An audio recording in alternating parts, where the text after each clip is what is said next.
Bahkan yang fenomenal, Umar pernah sering kali belusukan malam-malam. Dia melihat, mencari, adakah warga saya yang lapar. Lalu terlihatlah ada 2 rumah, terdengar tangisan dari 2 rumah itu.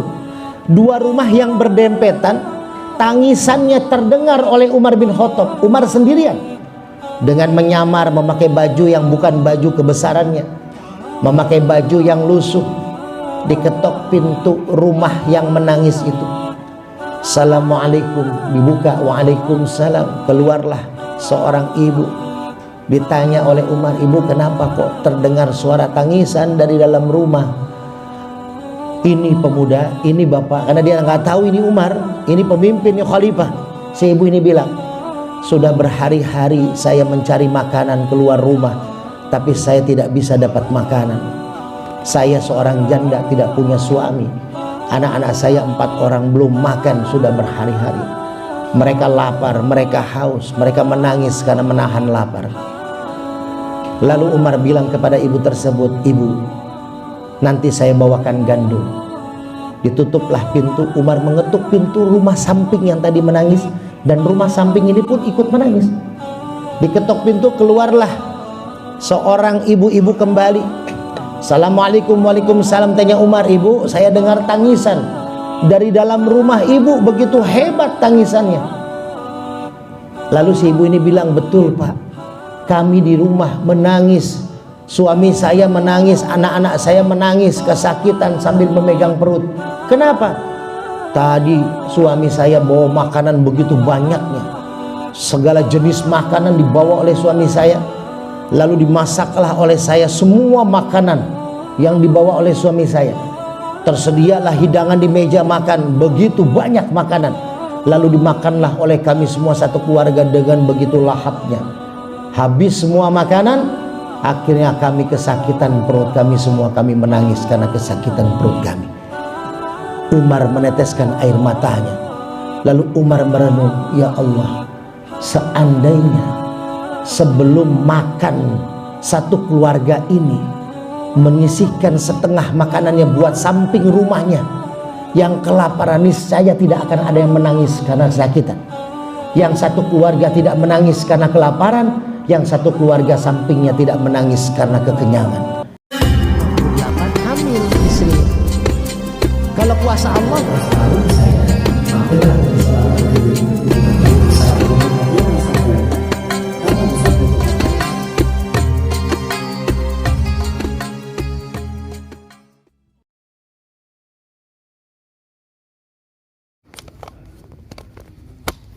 kalau suara sih pakai handphone saya. Oh gitu sih. Jadi suaranya bening. Soal dari Dari sini tapi ya. kalau kamera Gambar sini ya. Saya yang dipasin dulu aja. Coba di restart. Nah, coba disetting dulu. Ini saya ini. Ini cukup. Cukup lah. Jadi Cukup. Sip. gitu aja. Dah. Ya pencet itu aja kan. Lihat mana? Ini. Iya. Aman. Tinggal tolong pencetin Pak.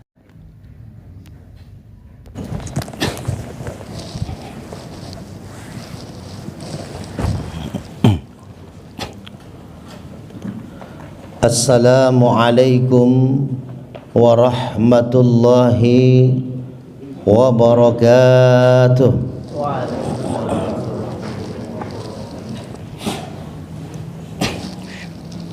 Allahu Akbar, Allahu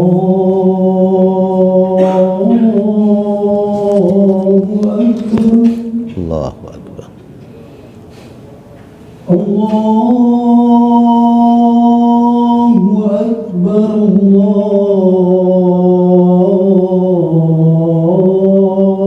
Allahu Akbar.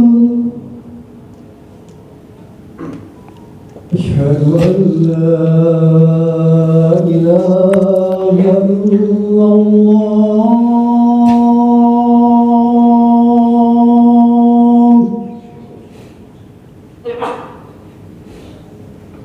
Asyhadu an la ilaha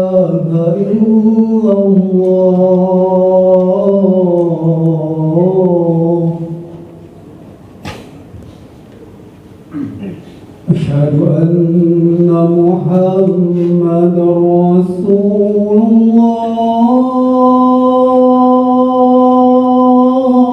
الله أشهد أن محمد رسول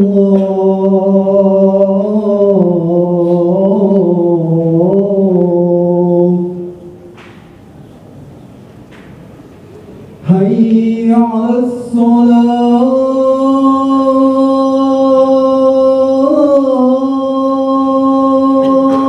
الصلاة La haula wala quwwata. حي على الصلاة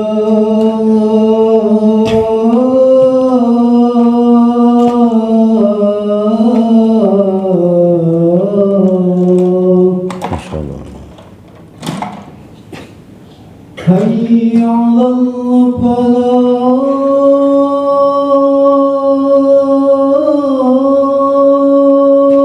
الفلاح La حي على الفلاح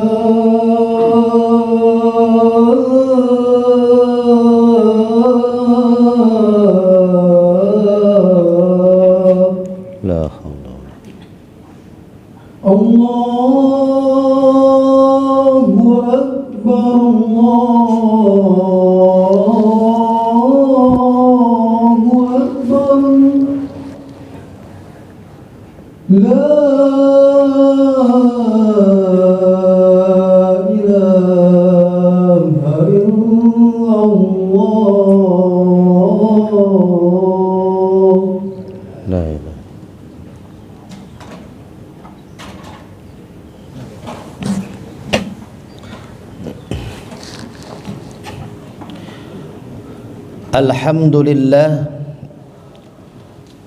Alhamdulillahilladzi qad a'tana ni'matan katsiratan wa kabiratan lana wa hiya ni'matul imani wal islam. Ashhadu an la ilaha illallah wahdahu la syarika lah wa ashhadu anna Muhammadan 'abduhu wa rasuluhu la nabiyya ba'dah. Allahumma salli ala Sayyidina Muhammad wa ala ali Sayyidina Muhammad kama sallaita ala Ibrahim wa ala ali Ibrahim fil alamin innaka Hamidum Majid. Faya ayyuhal hadirun usikum wa nafsi bitaqallahu faqad fazal muttaqun. Wa qala ta'ala fi kitabihil karim A'udzu billahi minasy syaithanir rajim. Bismillahirrahmanirrahim. Ya ayyuhalladzina amanu taqullaha haqqa tuqatih fala tamutunna illa wa antum muslimun. Wa qala aidan kullu nafsin dha'iqatul maut wa nabluukum bisyarri wal khairi fitnah wa ilaina turja'un. Sadaqallahul azim. Hadirin sidang Jumat rahimakumullah. Puji dan syukur mari sama-sama kita panjatkan pada Allah Subhanahu wa taala.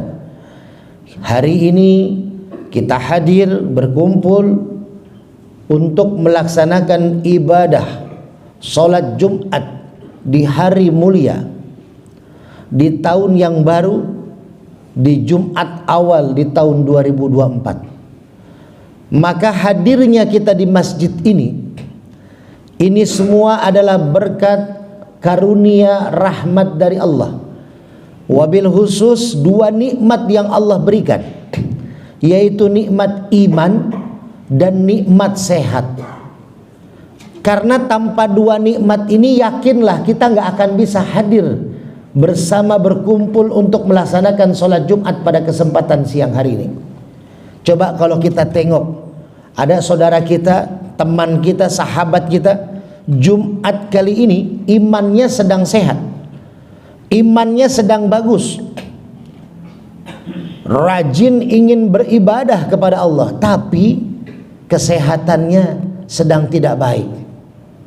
fisiknya sedang terganggu, maka dia tidak bisa hadir, tidak bisa berkumpul, tidak bisa melaksanakan ibadah sholat Jumat secara berjamaah seperti kita.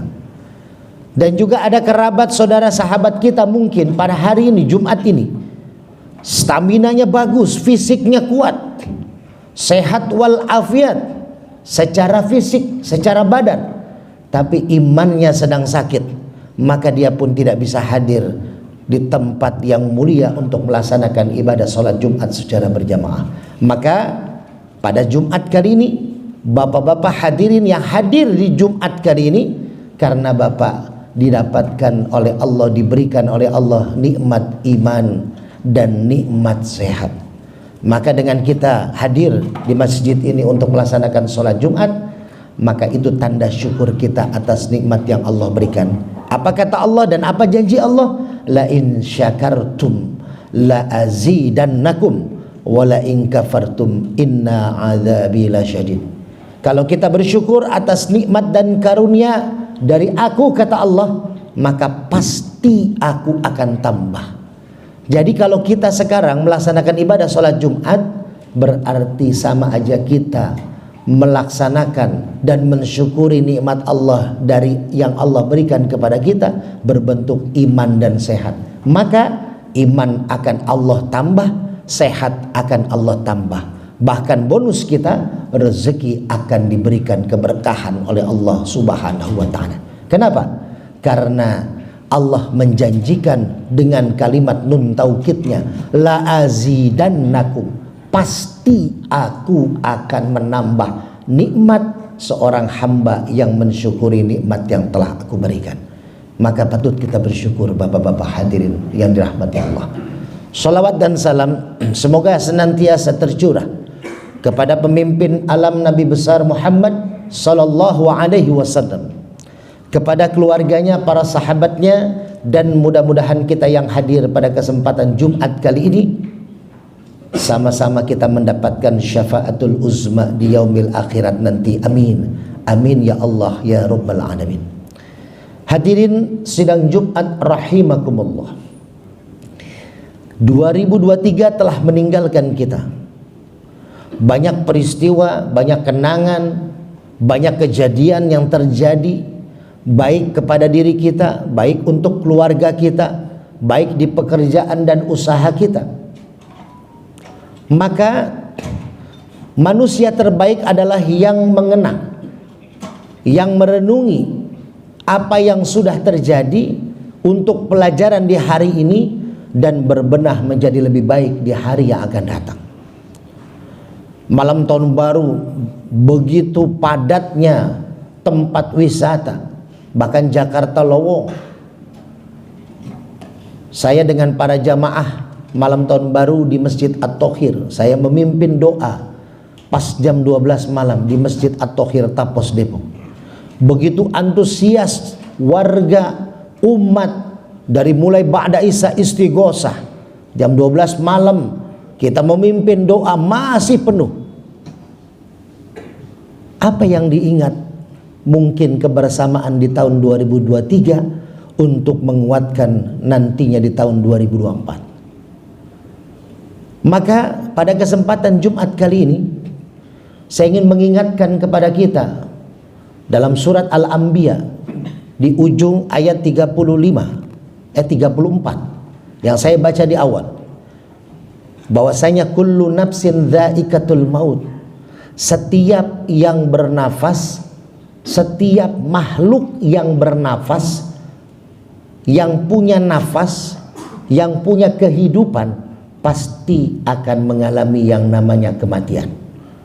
Makhluk apapun bentuknya, manusia, hewan, tumbuhan, apa yang hidup pasti akan mengalami yang namanya kematian.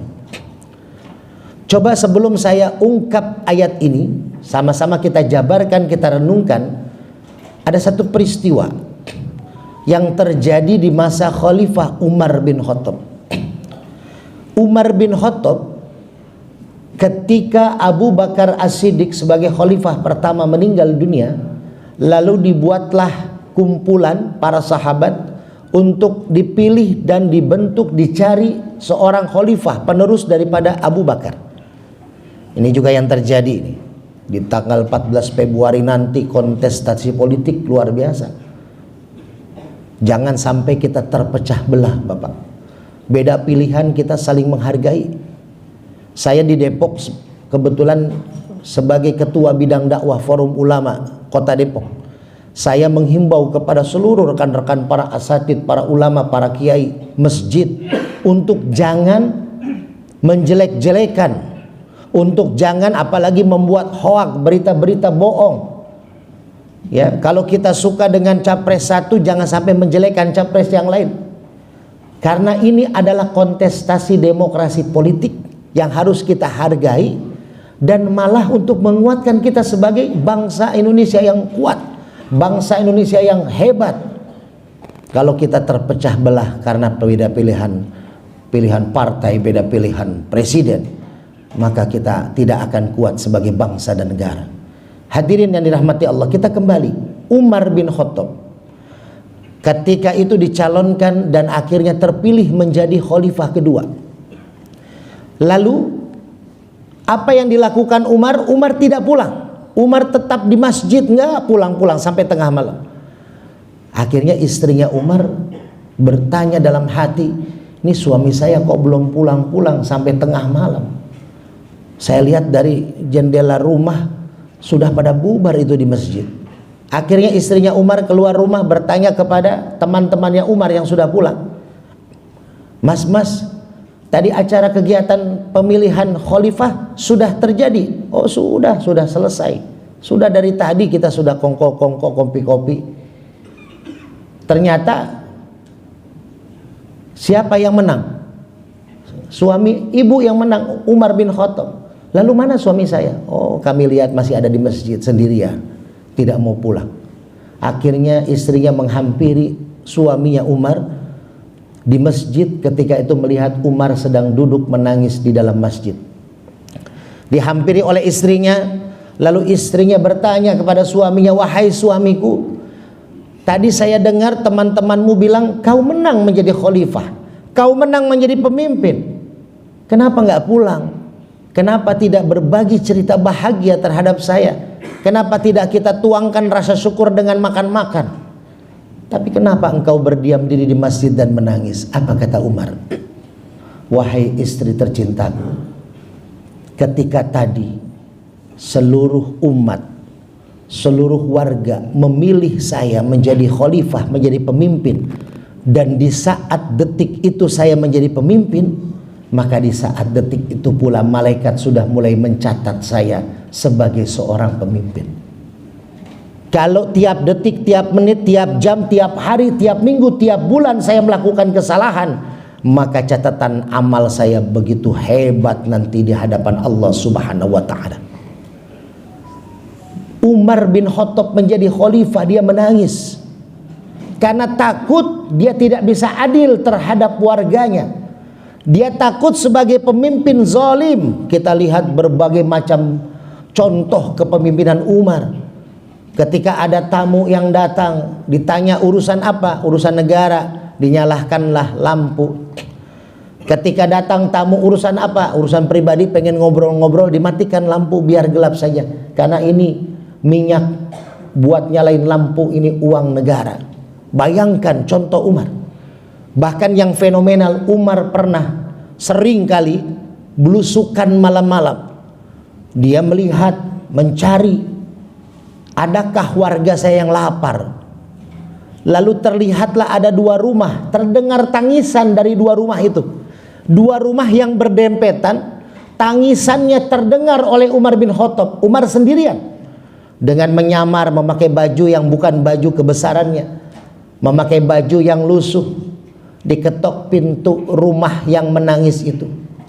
Assalamualaikum, dibuka, waalaikumsalam. Keluarlah seorang ibu. Ditanya oleh Umar, ibu kenapa kok terdengar suara tangisan dari dalam rumah? Ini pemuda, ini bapak, karena dia nggak tahu ini Umar, ini pemimpin, ini khalifah. Si ibu ini bilang, sudah berhari-hari saya mencari makanan keluar rumah, tapi saya tidak bisa dapat makanan. Saya seorang janda tidak punya suami. Anak-anak saya 4 orang belum makan sudah berhari-hari. Mereka lapar, mereka haus, mereka menangis karena menahan lapar. Lalu Umar bilang kepada ibu tersebut, "Ibu, nanti saya bawakan gandum." Ditutuplah pintu. Umar mengetuk pintu rumah samping yang tadi menangis, dan rumah samping ini pun ikut menangis. Diketok pintu, keluarlah seorang ibu-ibu kembali. "Assalamualaikum." "Waalaikumsalam." Tanya Umar, "Ibu, saya dengar tangisan dari dalam rumah ibu, begitu hebat tangisannya." Lalu si ibu ini bilang, "Betul Pak, kami di rumah menangis, suami saya menangis, anak-anak saya menangis kesakitan sambil memegang perut." "Kenapa?" "Tadi suami saya bawa makanan begitu banyaknya, segala jenis makanan dibawa oleh suami saya, lalu dimasaklah oleh saya semua makanan yang dibawa oleh suami saya. Tersedialah hidangan di meja makan, begitu banyak makanan, lalu dimakanlah oleh kami semua satu keluarga dengan begitu lahapnya. Habis semua makanan, akhirnya kami kesakitan perut kami semua, kami menangis karena kesakitan perut kami." Umar meneteskan air matanya. Lalu Umar merenung, "Ya Allah, seandainya sebelum makan satu keluarga ini menyisihkan setengah makanannya buat samping rumahnya yang kelaparan, niscaya tidak akan ada yang menangis karena kesakitan. Yang satu keluarga tidak menangis karena kelaparan, yang satu keluarga sampingnya tidak menangis karena kekenyangan." Hadirin yang dirahmati Allah, inilah yang diingatkan oleh Allah, bahwasanya kadang ujian itu bukan hanya di saat kita susah.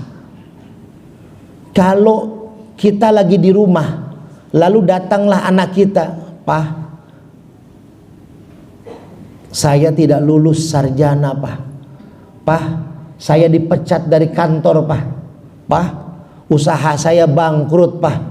Pasti kita sebagai seorang bapak menganggap anak kita gagal, menganggap anak kita ini adalah ujian yang berat dari Allah, ini ujian keburukan dari Allah. Padahal hadirin yang dirahmati Allah, kalau kita merenungkan, ujian sesungguhnya adalah ujian kebahagiaan, ujian kenikmatan, ujian pangkat dan jabatan, ujian harta dan kekayaan, ujian apapun yang kita miliki, dan itu membuat kita merasa bangga, hebat. Hadirin yang dirahmati Allah, kullu nafsin dha'iqatul maut. Setiap yang bernyawa, yang bernapas pasti mati.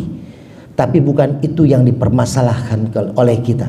Mati pasti, jadi kita nggak usah permasalahkan masalah kematian.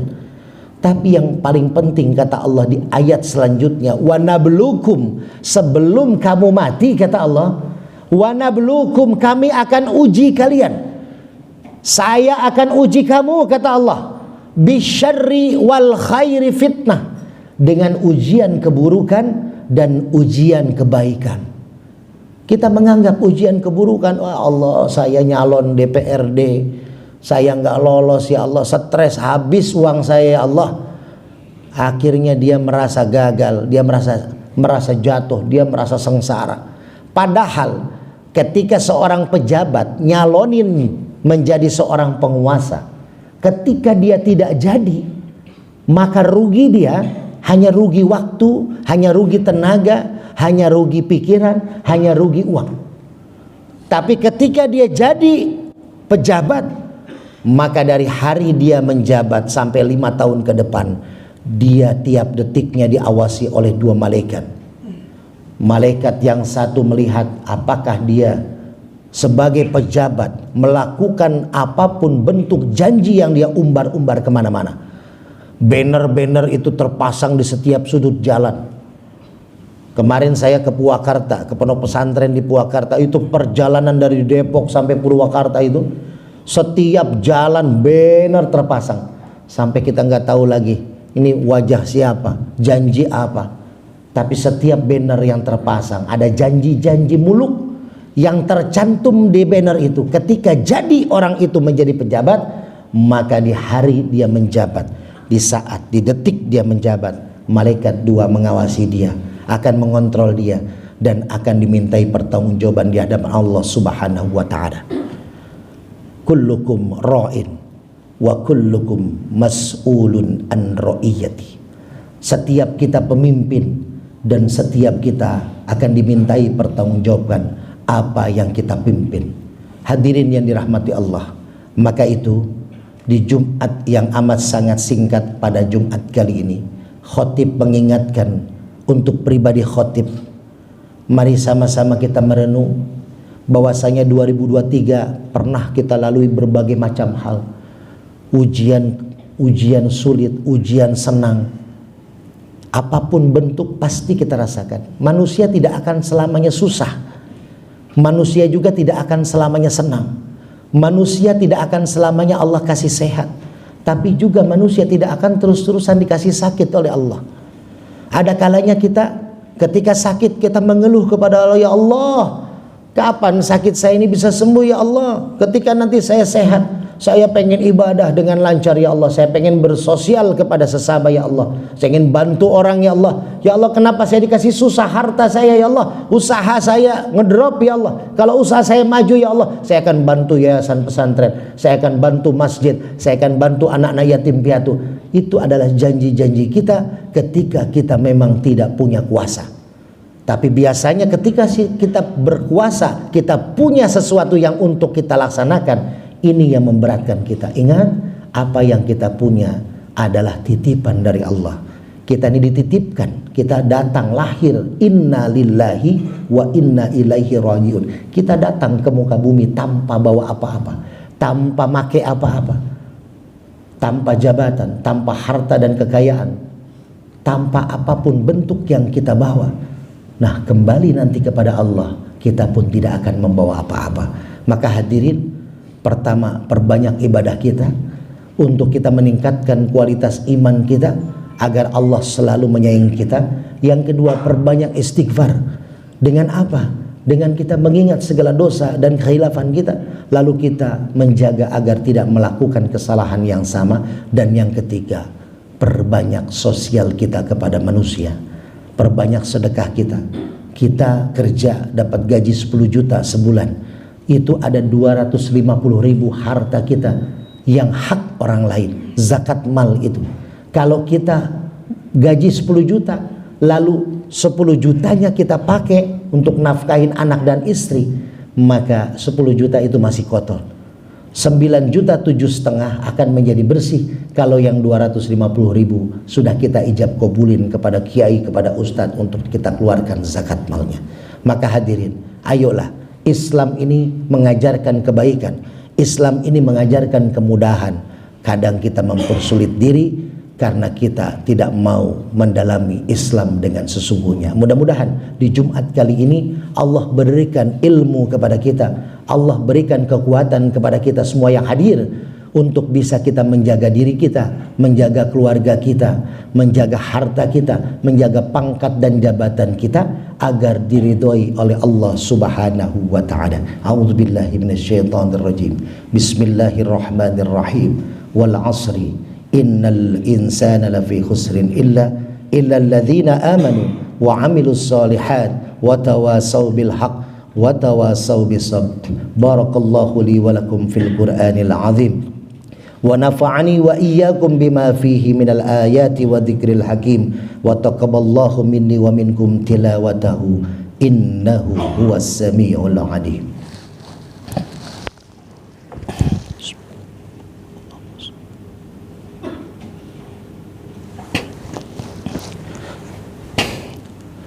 Alhamdulillah, nahmaduhu wa nasta'inuhu wa nastaghfiruh wa na'udzu billahi min sururi anfusina wa min sayyiati a'malina. May yahdihillahu fala mudilla lahu wa may yudlil fala hadiya lahu. Ashhadu an la ilaha illallah wahdahu la syarika lahu wa ashhadu anna Muhammadan 'abduhu wa rasuluhu la nabiyya ba'da.